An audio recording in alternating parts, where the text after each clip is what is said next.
Umugong ang balita na namayapa na raw si ex-President Digong Duterte at agad naman ito pinabulaanan ni Senator Bongo sa pamamagitan nagpaglabas niya ng isang video na magkasama sila. Ilang araw lang nang binatikos siya ni Mayor Baste Duterte na sinasabing wala na raw pakialam si Senator Bongo sa mga isyu sa Davao City at hindi nga daw ito sumasama sa prayer peace rally ng Hakbang ng Maysog na laging dinadaluhan ni Tatay Digong Duterte sa iba't ibang panig ng ating bansa, sa mga probinsya ay talagang nagsasalita siya at ni-anina raw ni Bongo ay hindi na aninag. So, ang sabi nga ng ilang netizen, Senator Bongo nilaglag na daw si Tatay Digong Duterte. Itong araw na sinasabing na namayapa na si Digong ay pinalutang nga isang video na magkasama sila.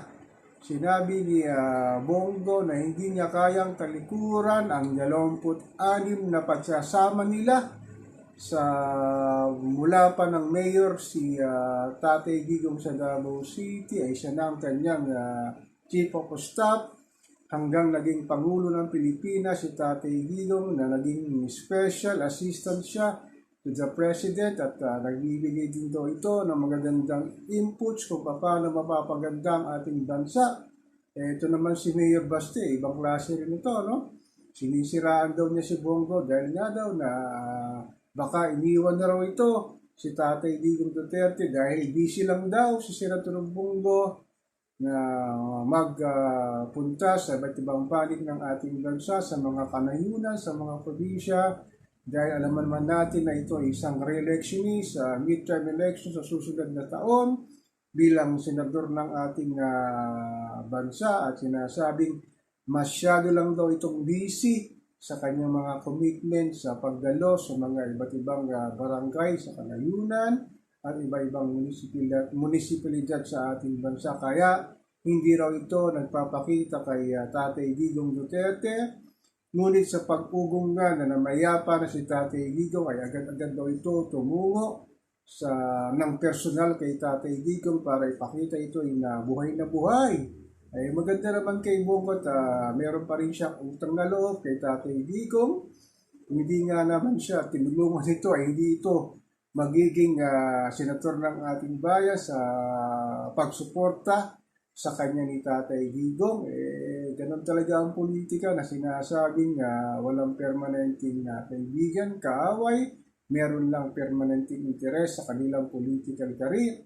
At mabuti naman, sinabi namang ilang political analyst na ang kanyang suporta kay Tatay Digong ay hindi pa rin nawawala. Dahil nga ito alam naman natin na nung panahon ng pag-upo ni Tatay Digong sa Malacanang halos hindi ito humihiwalay kay Tatay Digong hanggang sa naging isang senador para siyang special assistant nga na laging nakadikit kay Tatay Digong.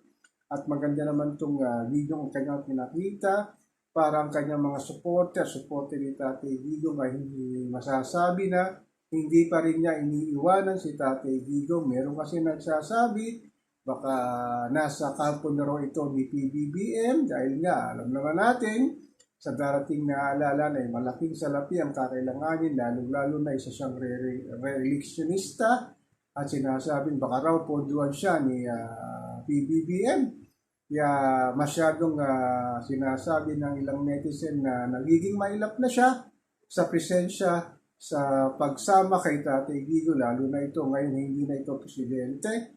So sana naman kay Mayor Baste Duterte at naipakita ni Senator Bongo ang kanyang katapatan sa kanyang ama. Sana naman na mawala na ang kanyang sinasabing tampo o sinasabing pagbira kay Bongo. Pero pinangangako naman ni Bongo kung ano man ang medical na issue na kalagayan ni Tatay Digong ay susuportahan pa raw niya ito dahil nga sa masyadong malalim daw ang kanyang nagsamahan at hindi niya kaya ito ipagpalit lang sa larangan ng politika na pababayaan niya si Tatay Digong.